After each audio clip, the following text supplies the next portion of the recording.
என்னென்ன நடக்குதுங்க? இவ அன்னைக்கு தானா காலெல்லாம் அமைக்க விடுறா. அதான் எனக்கும் புரியல. இதுக்கே எப்படிங்கிறிய? நீ வரதுக்கு முன்னாடி அவ என்ன பண்ணா தெரியுமா? என்ன நான் பண்ணா? உங்க யாரு மேலே எனக்கு கோவம் இல்லை, என்ன மன்னிச்சிருங்க. முத்து மாமா எனக்கு வேணுங்கிறக்காக தான் இதெல்லாம் பண்ணேன் அப்படின்னு என் காலில் விழுந்த மன்னிப்பு கேட்டான்.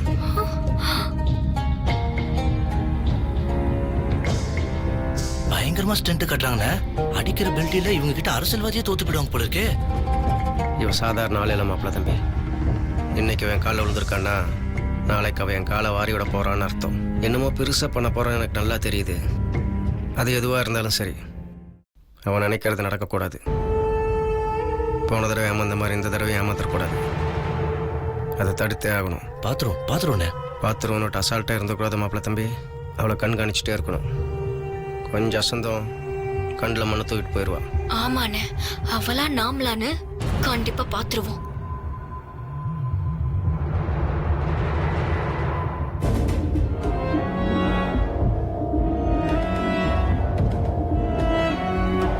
ஸ்வேதா, ஒரு நிமிஷம் வரியா? ஒரு நிமிஷம்.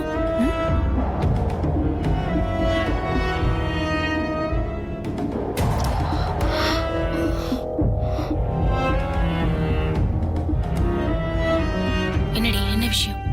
உனக்கு என்ன பைத்தியமா பிடிச்சிருக்கு?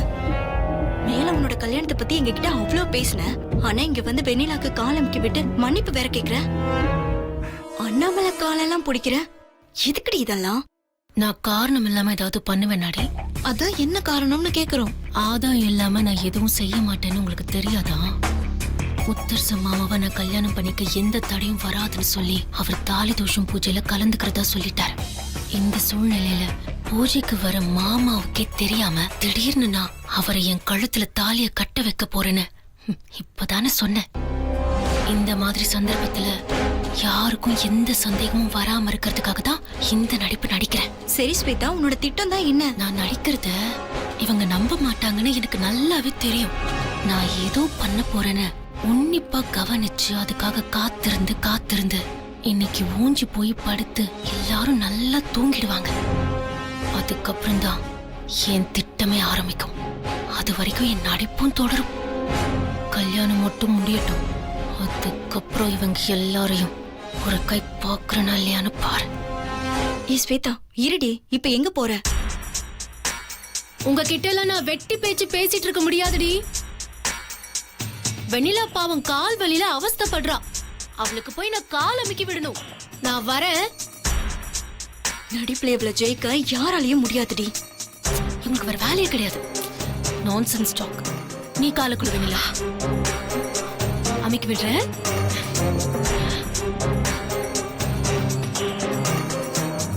அந்த கால் வலி இருக்கா? ஏய், வெண்ணிலாவுக்கு இன்னைக்கு நைட் டிஃபன் ரெடி பண்ணணும். இட்லி தோசை இல்லாம ஏதாவது ஒன்னு ஸ்பெஷலா பண்ணணும். உனக்கு பிடிச்சது என்னன்னு சொல்லு வெண்ணிலா. எனக்கு பிடிச்சதுன்னு எதுவும் வேண்டாம், எல்லாருக்கும் செய்யறதையே நானும் சாப்பிடுறேன். ஏன் வெண்ணிலா அப்படி சொல்ற? என்ன வேணும்னு கேளு, உனக்காக நானே பண்ணி தரேன். இல்ல வேண்டாம். சரி, ஓகே.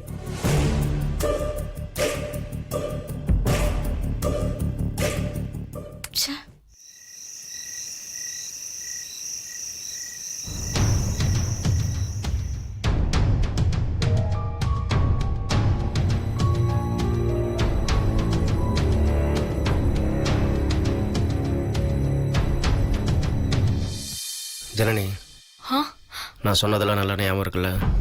அவன் மேலே எப்போ ஒரு கண்டு வச்சுட்டே இரு. அவன் ஏதாவது பண்ணுறக்குள்ள அதை நம்ம தடுத்தே ஆகணும். நம்ம ஏமாந்துடக்கூடாது. ரொம்ப ஜாக்கிரதையா இருக்கணும், புரியுதா? சரிண்ணா. அந்த ஸ்வேதா போட்ட திட்டத்தை நம்ம முறியடிக்கணும்னு நானே உனக்கு ஊட்டி விடுறேன். இல்ல வேண்டாம், நானே சாப்பிட்டுக்கிறேன். நீயே சாப்பிடுறியா? சரி, இந்தா.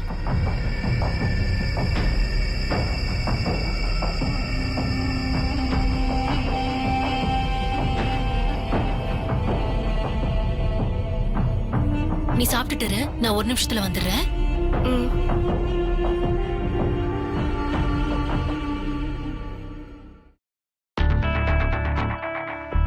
ஸ்வேதா, நம்ம சாப்பிடலாமா? இல்லடி, எனக்கு இப்ப வேண்டாம். நான் ரூம் வரைக்கும் போயிட்டு வந்துடுறேன். நீங்க 2 பேரும் சாப்பிடுங்க. சரி, ஓகே.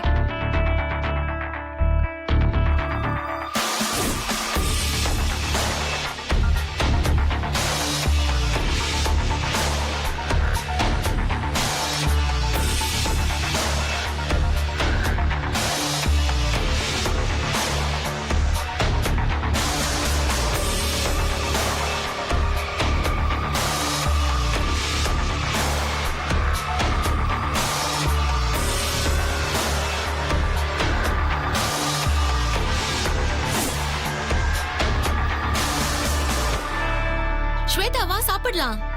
என்ன நான் தான் வேண்டாம் அப்புறம் சாப்பிடுறேன்னு சொன்னேன்ல. அது சரி, கையில எதுக்குடி விசிறி? இது திடீர்னு கரண்ட் போயிடுச்சுன்னா வெண்ணிலாவுக்கு விசிறி விடணும்ல, அதான் சாப்பிடுங்க.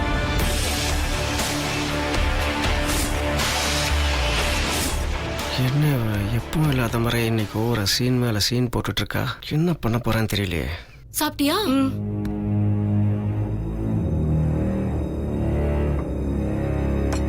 சரி படுத்துக்கோ.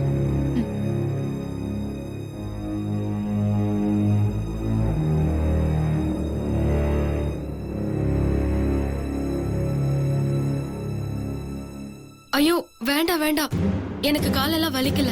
பரவாயில்ல வெண்ணிலா, நீ பாட்டுக்கு நிம்மதியா தூங்கு சரியா? முந்தி மாதிரி கால் நடமாட்டம் இல்லல்ல. ரத்த ஓட்டம் அப்பப்போ கம்மி ஆயிடும், அமுக்கி விடணும் சரியா? இல்லைன்னா பிரச்சனை ஆயிடும்.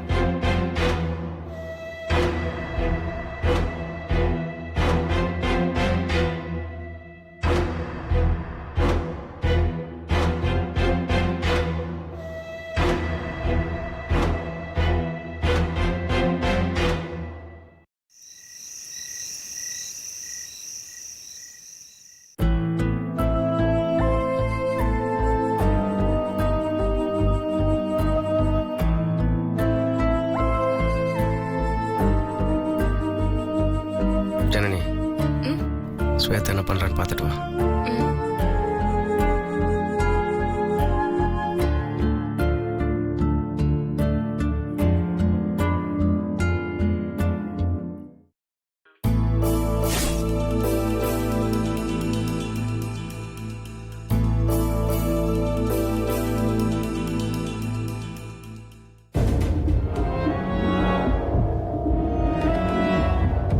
அண்ணே, நாம சந்தேகப்படுற மாதிரி அங்க எதுவும் நடக்கல. அவ கால் அம்மிக்கி விட்டுக்கிட்டே டயர்ட்ல அப்படியே அண்ணி மேல படுத்து தூங்கிட்டு இருக்கா. நான் எப்பவும் ஒரு விஷயத்த சந்தேகப்பட்டா அது கரெக்டாக இருக்கும். இந்த தடவை ஏதோ தப்பாயிருச்சு போல இருக்கு. அதை நீ பார்த்துட்டு வந்து சொல்றியே, காலை அமுத்திட்டு அப்படியே படுத்து தூங்கிட்டான்னு. நாம நினைச்ச மாதிரி அவ எதுவும் பிளான் பண்ணல போல இருக்கு. சரி, எல்லாரும் நல்லா தூங்கியிருப்பாங்க, நாமளும் போய் தூங்கலாம். Good night.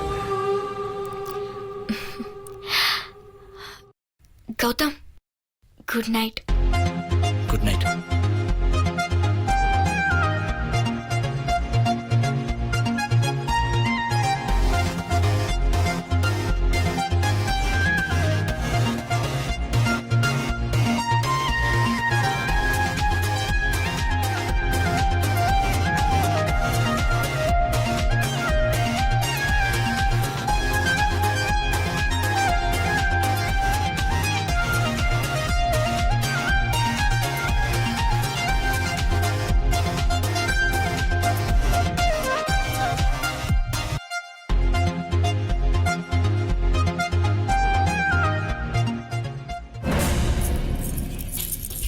இந்தாங்க குருஜி, இது நீங்க கொடுத்த தாலி.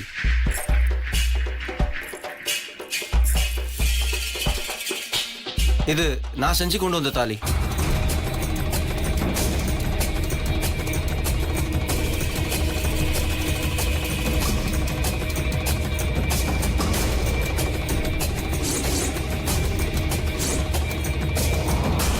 ரொம்ப நேர்த்தியா பண்ணியிருக்கீங்க, சிறப்பு. நன்றிங்க ஐயா. அப்ப நான் வரேன் குருஜி. வாங்க. வரேன்.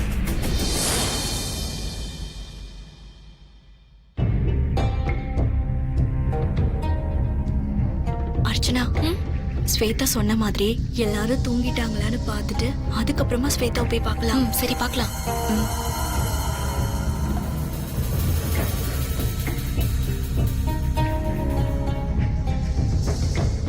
நீ கௌதம் ஜனனி ரூம்ல அவங்க தூங்குறாங்களான்னு பார்த்துட்டு வந்துரு. நான் அண்ணாமலை ரூம்ல போய் பார்த்துட்டு ஸ்வேதாவை கூட்டிட்டு வந்துடுறேன். சரிடி.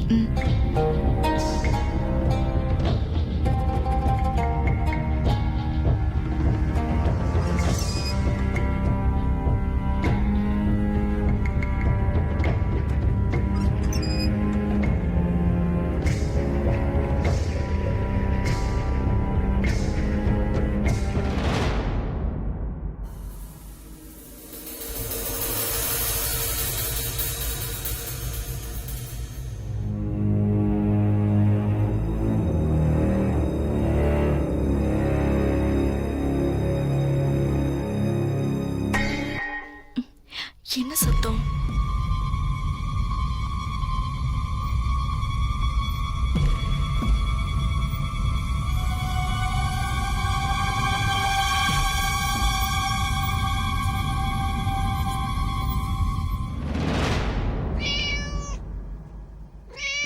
பூனைதான் எதையோ தட்டி விட்டுருக்கு.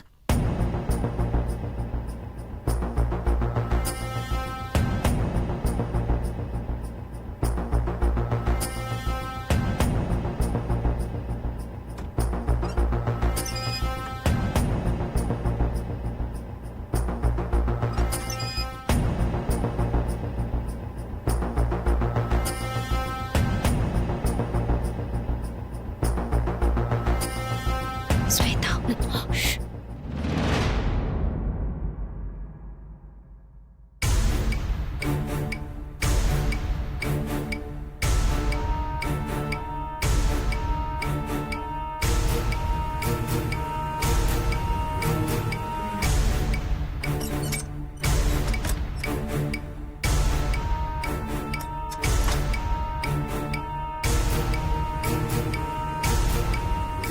என்னாச்சு? வீட்ல யாருக்கும் எந்த சந்தேகமும் வரல. எல்லாரும் அசந்து நல்லா தூங்கிட்டு இருக்காங்க. நான் சொன்னேன்ல, அவங்களுக்கு எப்படி சந்தேகம் வரும்? நான் நடந்துகிட்ட விதம் அப்படி.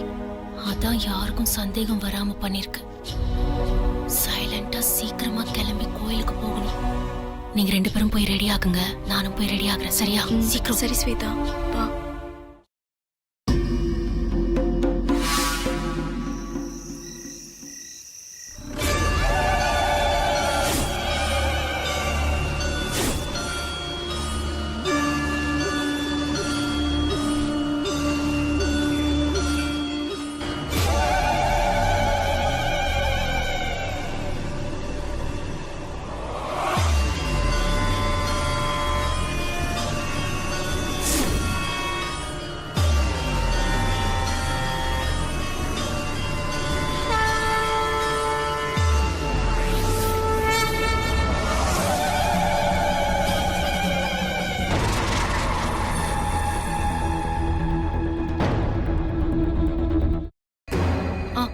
ஓகே மருது, நான் போனை வைக்கிறேன்.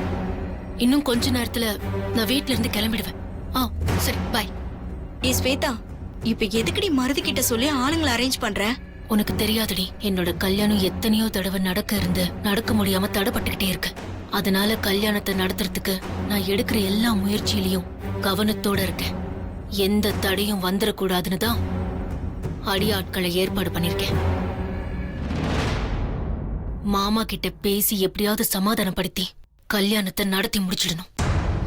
நடத்தி முடிக்கிறேன்.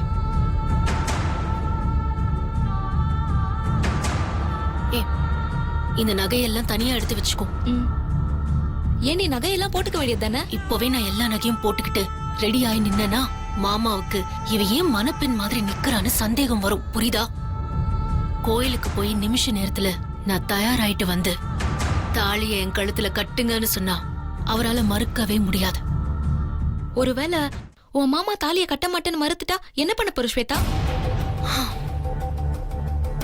கோவில்ல அங்க வந்து பாரு, பக்காவா வேற ஒரு ஏற்பாடு பண்ணி வச்சிருக்கேன். சரி, ஓகே. அக்ஷய் கிட்ட பேசுனியா? பேசிட்டேன்டி.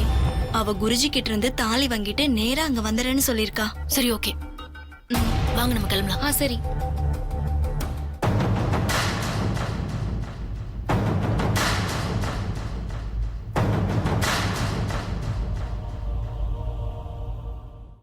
ஸ்வேதா, என்ன திடீர்னு வயித்த கலக்குற மாதிரி இருக்கு.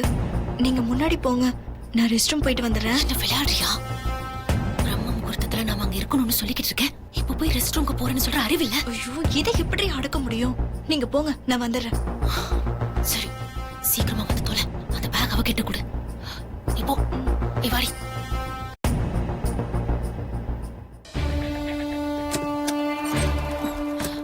ஏய், ஏண்டி நிக்கிற? கீதா வந்துடட்டும். அவ வருவா, நம்ம ஃபோன் பண்ணி பேசிக்கலாம். நீ வா. வா.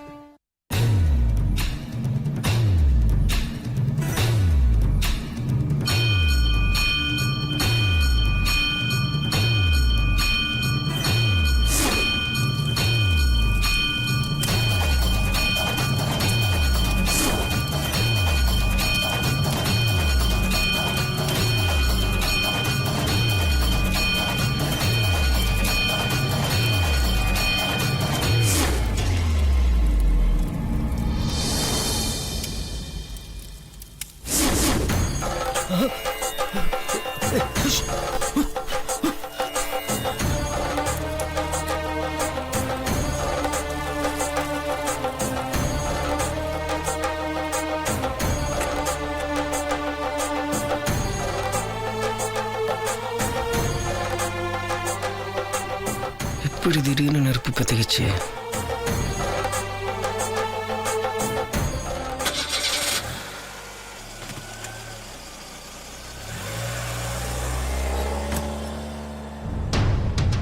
இந்த நேரத்தில் யார் கார் எடுத்துட்டு போறாங்க?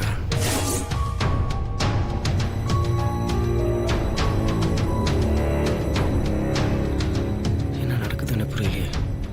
ஐயோ, தங்கச்சி ரூம்ல தான் ஸ்வேதா இருந்தா. ஸ்வேதா தங்கச்சி ஏதாவது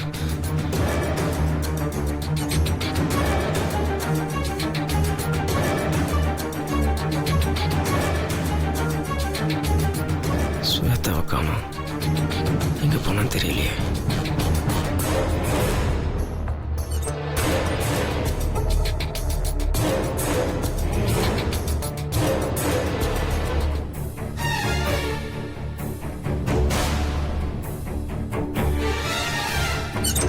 மாப்ள மாப்ள எங்க எங்க போனவன்? இவனையும் காணோம், ஸ்வேதாவையும் காணோம்.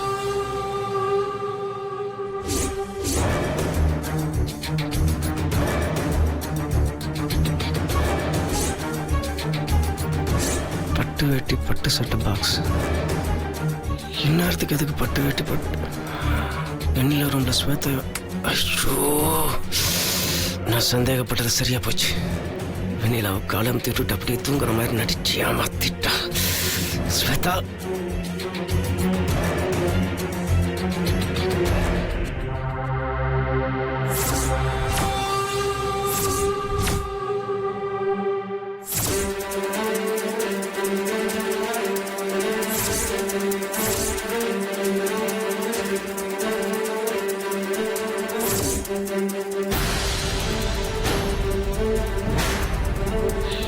அவரையும் காணும், ரூம்லையும் இவளை காணும்.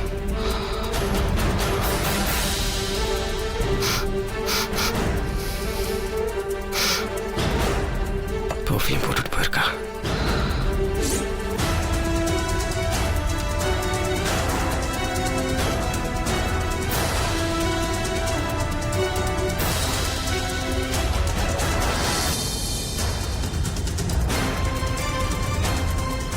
புதுசு பட்டு சேலை. இந்நேரத்துக்கு பட்டு சேலை கட்டிட்டு போயிருக்கா. முத்தரசனும் பட்டு சட்டை பட்டு வேட்டி கட்டி அவளோட போயிருக்கா. நல்லா ஏமாத்திட்டா. எங்க போயிருப்பாங்க?